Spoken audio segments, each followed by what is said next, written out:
Hello बच्चों, मैं Brajesh sir BSc third year का कॉम्प्लेक्स एनालिसिस पढ़ाने जा रहा हूँ। ये लेक्चर 8 है मेरा कॉम्प्लेक्स। इस लेक्चर में आप लोग एनालिटिक फंक्शन को फाइंड करोगे एफ जेड में, जिसका रियल इमेजिनरी पार्ट। इसके पिछले वीडियो में आपने क्या पढ़ा है कि एफ जेड का एनालिटिक फंक्शन का रियल पार्ट दिया हो तो एफ जेड कैसे फाइंड करेंगे माइंस मेथड से, और इमेजिनरी पार्ट दिया हो तो कैसे एफ जेड फाइंड करेंगे। ठीक है, अब क्या ऐसे एनालिटिक फंक्शन का फाइंड इवेलुएट करना है जिसका रियल इमेजिनरी पार्ट का डिफरेंस दिया हो या सम दिया हो। ये क्वेश्चन मैंने 4 लिखा है जो इम्पोर्टेंट भी है। ये सभी क्वेश्चन इम्पोर्टेंट है।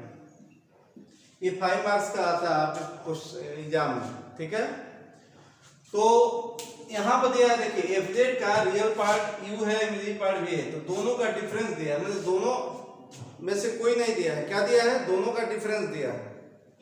दोनों का डिफरेंस दिया है और यहाँ दोनों का सम दिया है।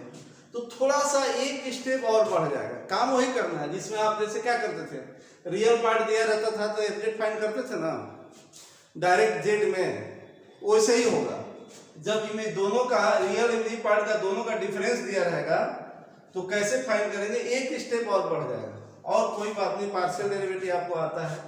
तो मैं ये सब में जैसे नहीं आप एफ जेड फाइंड करते हो तो आर्बिट्रेरी कांस्टेंट जोड़ते हो, तो ये सब में आर्बिट्रेरी, ये को जो क्वेश्चन लिखा है ई माइनस वी इतना है अंडर कंडीशन, ये सी की जो वैल्यू ये आर्बिट्रेरी इंटीग्रल कांस्टेंट जोड़ते हो तो ये कंडीशन के अंतर्गत एफ जेड फाइंड करना है। तो इसमें सी नहीं आएगा, इस एफ जेड सी में फाइंड करके आइए कंडीशन लगा दो तो सी की वैल्यू मिल जाएगा। जेड की जब π/2 रख दोगे तो एफ π/2 की वैल्यू इतना रख दोगे तो सी की वैल्यू मिलेगी और सी की वैल्यू उसमें रख देंगे तो इस कंडीशन में एफ जेड हो जाएगा जिसका रियल इमेजिनरी पार्ट का डिफरेंस ये दिया हुआ है। ओके, तो आइए मैं क्वेश्चन ये करता हूं, आइए मैं कर दूंगा ना तो आप लोग कर लोगे। ठीक है, ये मैं करता हूं, ये भी आपका मैं कर सकता हूं। ठीक है, या अलग से इसको मैं लिख दूंगा, इसको अलग से लिख कर करा दूंगा, ये एक टाइप का बिल्कुल है। आइए मैं क्वेश्चन नंबर पार्ट 3 में करता हूं।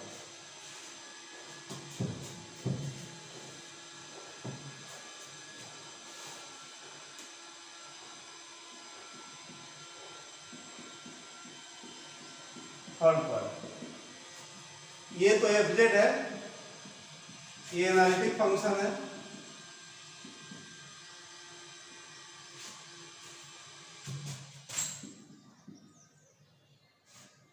Is an analytic function.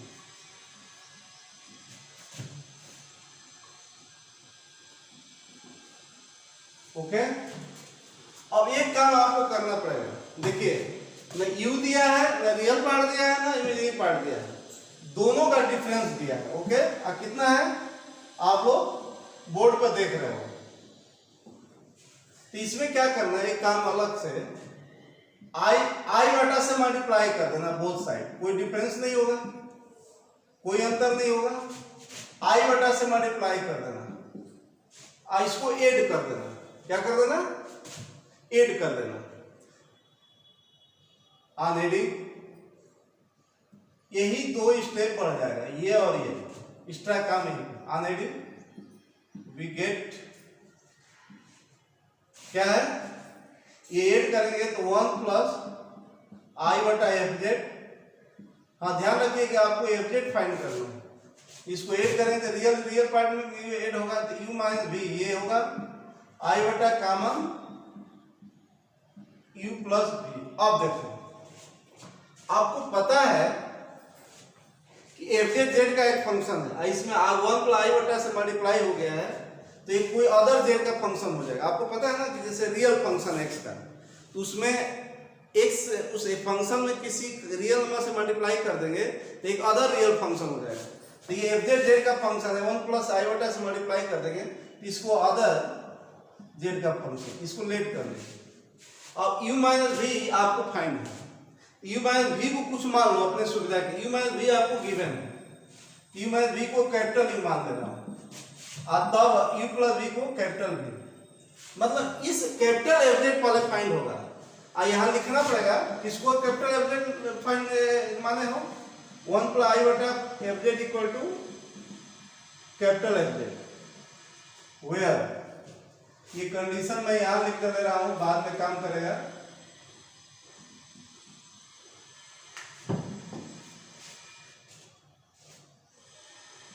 u minus v को क्या माने हो, कैपिटल ए, और u प्लस v को कैपिटल v, ठीक है। तो ये समझिए कि कैपिटल एफजेड का रियल पार्ट दिया है, u माइनस v दिया है, तो आप कैपिटल एफजेड फाइंड करो। जब ये फाइंड हो जाएगा तो 1 प्लस आई बटा से डिवाइड कर दोगे, स्मॉल एफजेड आपको फाइंड करना है ना, स्मॉल एफजेड आपका capital FZ by 1 plus I बटा हो जाएगा। तो पहले आप लोग ये समझिए, ये गिवन है, गिवन दैट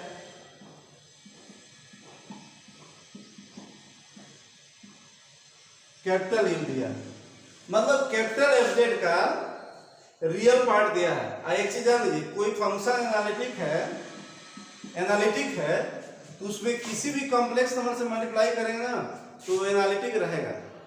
एनालिटिक होने का मतलब क्या, डिफरेंशिएबल। आप पढ़े हो रियल फंक्शन में, कोई फंक्शन डिफरेंशिएबल है तो किसी रियल नंबर से हम मल्टीप्लाई करेंगे तो वो भी डिफरेंशिएबल होगा। तो वही ना, वही बात कॉम्प्लेक्स फंक्शन के लिए। कोई फंक्शन एनालिटिक है क्या, एक्स वाई पॉइंट पे एनालिटिक है, इसका मतलब कि वो डिफरेंशिएबल है।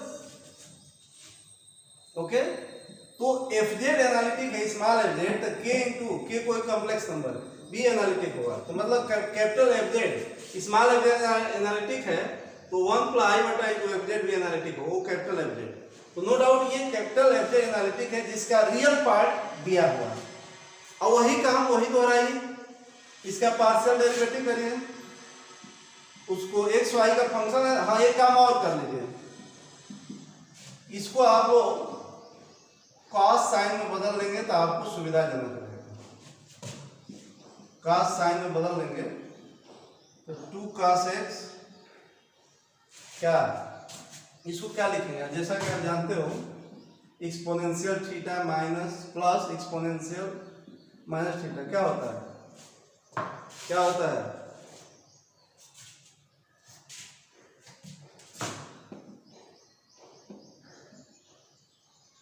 टू cos हाइपरबोलिक थीटा होता है। क्या होता है, 2 cos हाइपरबोलिक थीटा। तो ये क्या होगा, माइनस कॉमन ले लेंगे तो 2 cos, यहाँ theta Y, cos hyperbolic Y. Okay, अब आप वही काम करो, क्या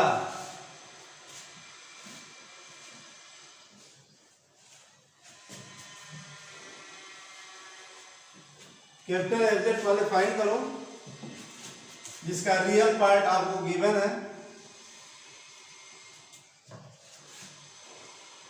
यू दिया है इतना, real part capital you.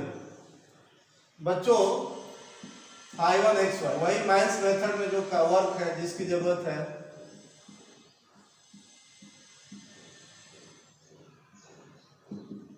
x की रिस्पेक्ट करोगे, नीचे भी x है ऊपर भी, डिवीजन से करोगे, डिनोमिनेटर 2 ना हो तो बाहर ले सकते हो,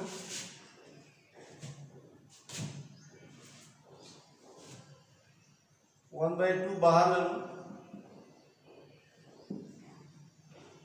तो डिनोमिनेटर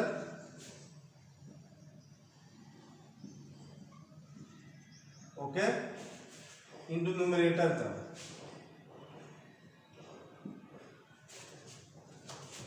इतने का x की रिस्पेक्ट कर रहे हो तो minus sine x plus cos x into ये पूरा y का फंक्शन x की रिस्पेक्ट कर रहे हो तो 0 हुआ,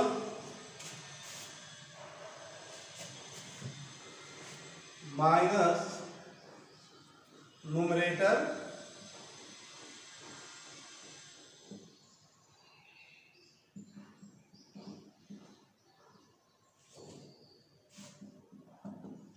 ओके इंटू डिनोमिनेटर, डिनोमिनेटर में 2 बाहर ले लिया, cos x minus cos hyperbolic y, तो cos x का कितना होगा x के रिस्पेक्ट माइनस sin x होगा, और cos हाइपरबोलिक y का 0, ये पूरा आपका डिनोमिनेटर का हो गया 1/2 होल बाई 2 बाहर कर दिया हूं, डिनोमिनेटर का स्क्वायर,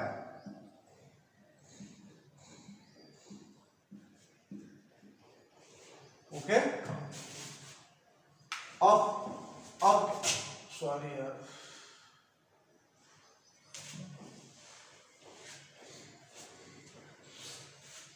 चलिए फाइव वन जेड जीरो क्या होगा, 51z0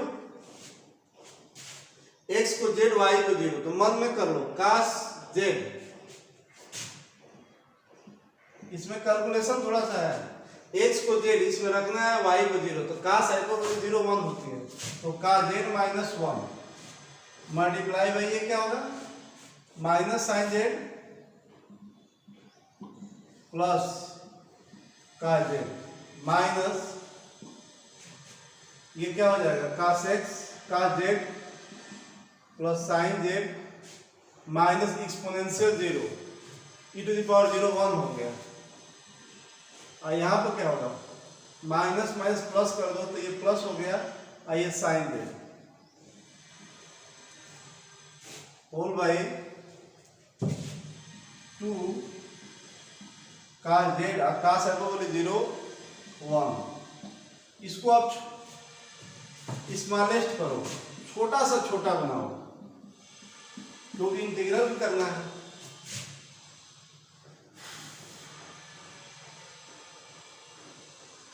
देखिए जरा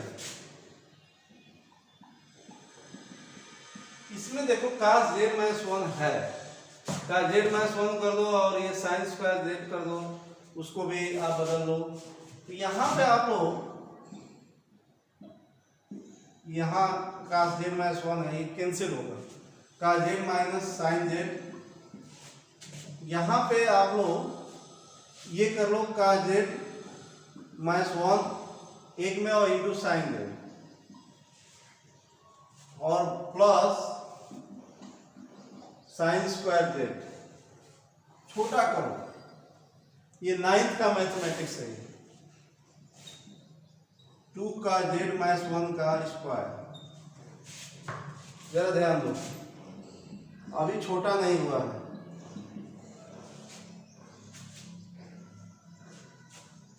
क्या इसको ये टर्म तो ठीक है,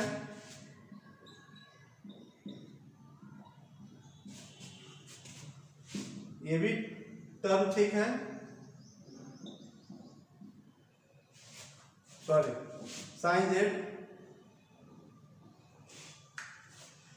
sin स्क्वायर z को 1 माइनस cos स्क्वायर z लिखते हैं ना, एक ध्यान दीजिएगा, 1 minus cos square sin square z को लिखेंगे, तो यदि माइनस कॉमन ले लेंगे तो क्या हो जाएगा cos स्क्वायर z माइनस 1,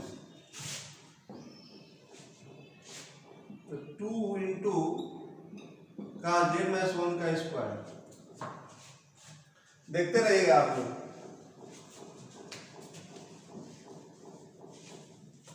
थोड़ा कैलकुलेशन है,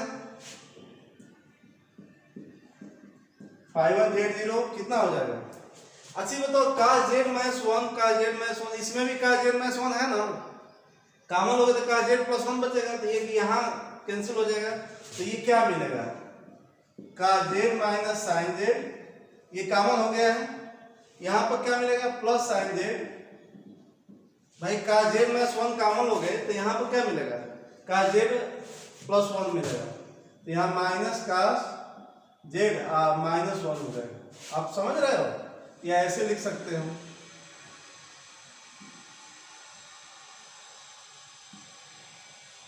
cos z माइनस 1 कॉमन, तो ये आपका एक पावर बचेगा, ओके।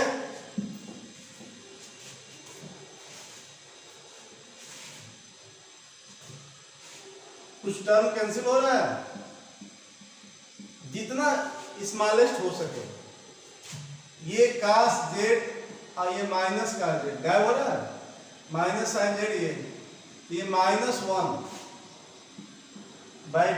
इसको क्या लिखोगे, इसको क्या लिखोगे 1/2 साइन स्क्वायर, ताकि ये 1 कैंसिल हो जाए। छोटा बनाना आना चाहिए। तो क्या आपको नहीं दिख रहा है कि 1 गायब हो जाएगा। आइए आपका कितना, आइए माइनस है तो ये माइनस है, ये -1/4 कोसेक स्क्वायर z/2 होगा। अब इससे स्मॉलेस्ट नहीं होगा, 1 गायब होगा, ये माइनस से माइनस प्लस 1/4 साइन स्क्वायर नीचे है तो कोसेक स्क्वायर।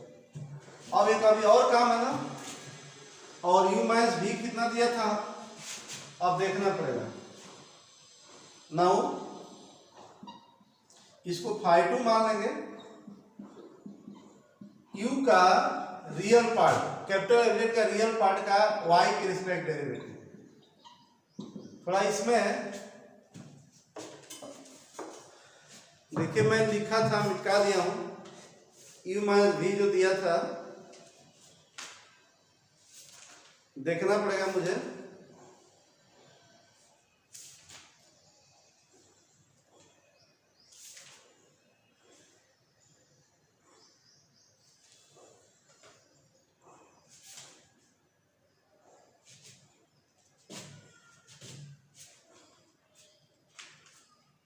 कितना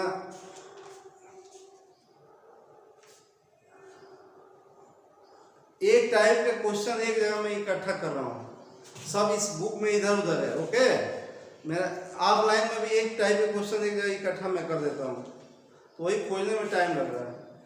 ये आपका है, कितना था,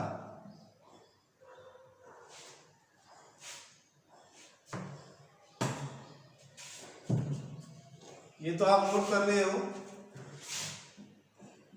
φ1z0 कितना है, 1/4 कोसेक स्क्वायर z/2।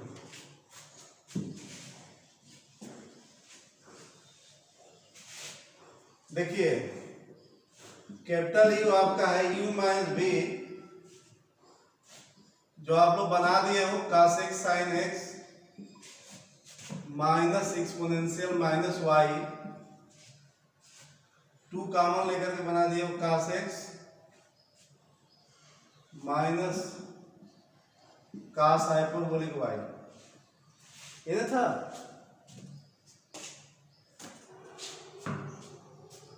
आइए अब इसका u का y के रिस्पेक्ट, यहाँ भी y है यहाँ भी है, तो वही उसे वैसे ही होगा। cos ये denominator cos x minus cos hyperbolic y into numerator का y के रिस्पेक्ट। इतने इसका 0 होगा, इसका 0 होगा, इसका क्या होगा माइनस एक्सपोनेंशियल माइनस y का y के respect plus exponential minus y होगा, minus numerator cos x plus sin x minus exponential minus y into इतने का किसके रिस्पेक्ट, इतने का करिए 2 नीचे रहेगा, माइनस cos हाइपरबोलिक का क्या हो जाएगा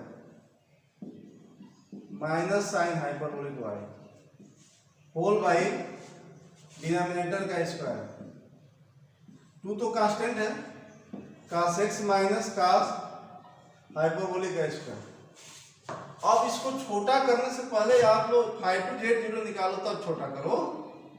φ2z0 x equal to z, y equal to 0, तो cos z ये 1 cos z minus 1 exponential 0 1 minus, यहाँ भी वही बात हो रहा है cos z plus sin z exponential 0 1, ये साइन हाइपरबोलिक 0 0, ये 0 हो गया। देखिए इतना इंटू 0, ये टर्म 0 हो गया। ये साइन हाइपरबोलिक 0 इंटू में है तो साइन हाइपरबोलिक 0 0 ही होता है, होल बाई 2 जेड की जगह एक्स की जगह जेड और कास हाइपरबोलिक 0 1 तो ये 1 स्क्वायर। तो ये क्या हुआ बच्चों, फाइव टू जेड 0 हो गया हम लोगों का, एक पावर गायब हो जाएगा 1/2 का जेड माइनस 1। ये भी क्या होगा 1/4 कोसेक स्क्वायर z/2। 5 1 5 2 मिल गया। अब बाई माइनस मेथड अब ये एफ जेड अभी निकलेगा, कैपिटल एफ जेड निकलेगा, तब 1 प्लस आई बटा से भाग देंगे तो स्मॉल एफ जेड होगा। आपको स्मॉल एफ जेड फाइंड करना है तो बाई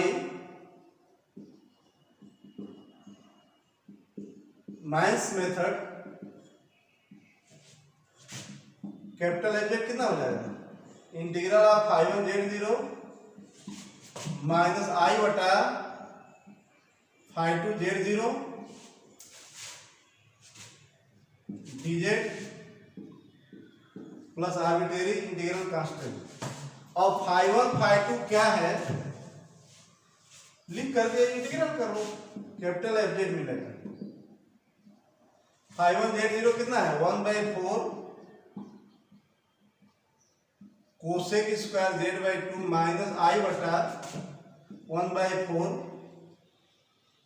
कोसेक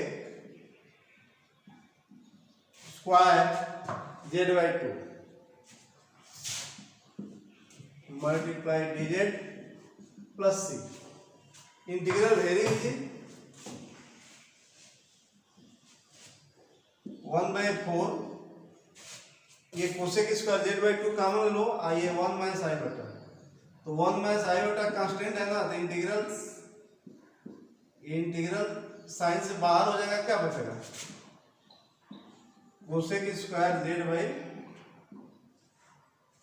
आप जानते हो कोसेक स्क्वायर x का इंटीग्रल माइनस काट x होता है, इसका क्या होगा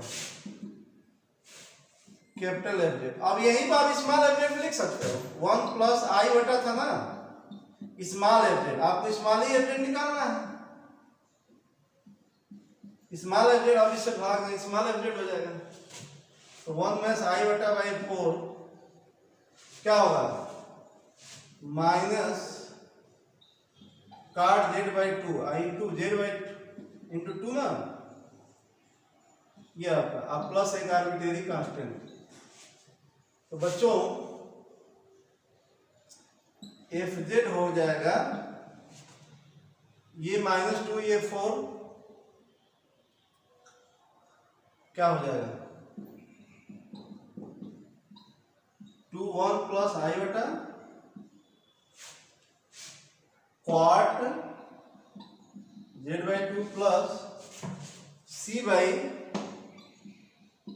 1 प्लस आई बटा। अब बच्चों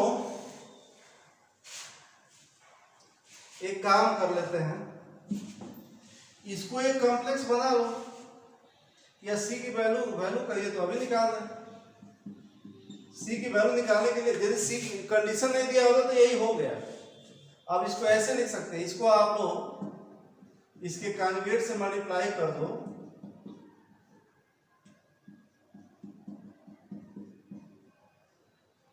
डिनोमिनेटर कॉन्जुगेट से कॉट। अब एक बार में वीडियो समझ में नहीं आ रहा है तो 2 बार देख लो, 3 बार देख लो।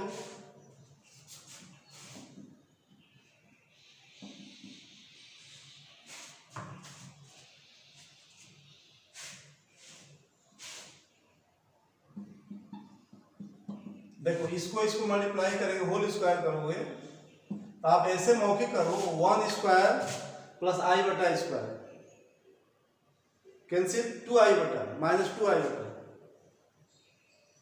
-2 आई बटा ये तो 2 आई बटा और ये क्या होगा 1 स्क्वायर प्लस 1 स्क्वायर 2 ही होगा। कॉट z/2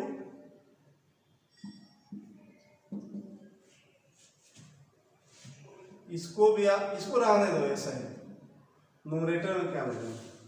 तो कुल मिला के एफजेड हो गया आपका I/2